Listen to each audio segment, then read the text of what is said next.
Saudara, menjadi saksi sejarah Masjid Raya Makassar menjadi kebanggaan masyarakat di Kota Makassar.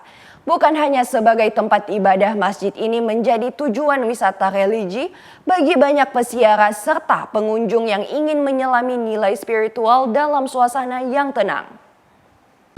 Saudara, berdiri di atas lahan seluas 13.000 hektar, Masjid Raya Makassar menjadi saksi sejarah yang masih belum banyak orang ketahui.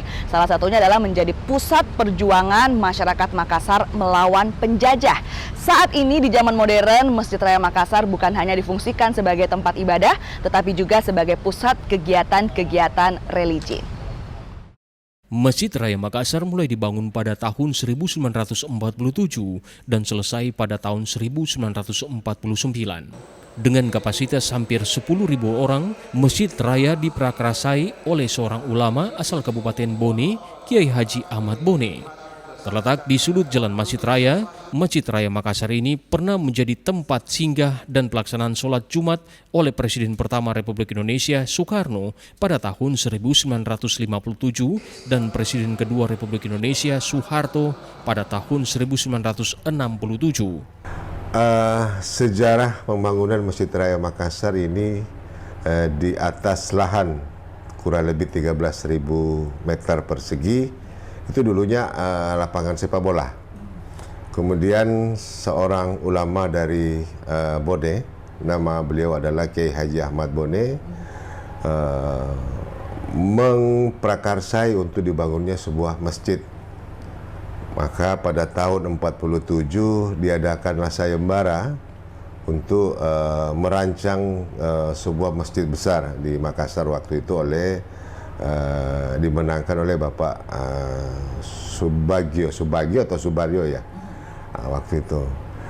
Kemudian dibangunlah tahun 47 itu dan selesai yang pertama tahun 49 kemudian sebagai ketua panitia waktu itu adalah Bapak Kiai Haji Muhtar Lutfi.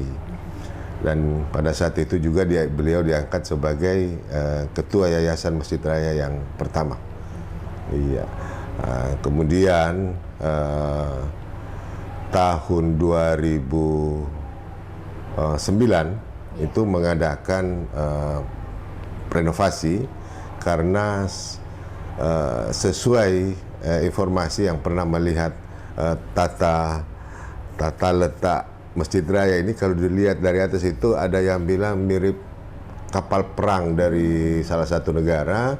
Kemudian ada juga yang bilang bahwa kalau dilihat itu karena dulu ada sayap sebelah kiri kanan sehingga kelihatan seperti gereja salib dari atas. Akhirnya diprakarsai Pak Yusuf Kalla tahun 2009 waktu itu merenovasi keseluruhan.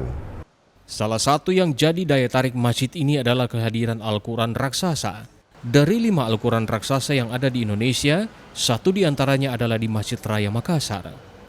Al-Quran raksasa ini bukan hanya sekedar hiasan, karena di dalamnya terdapat lembaran Al-Quran kertas putih dengan tertuang tulisan 6.666 ayat dan 30 juz sesuai kandungan kitab suci.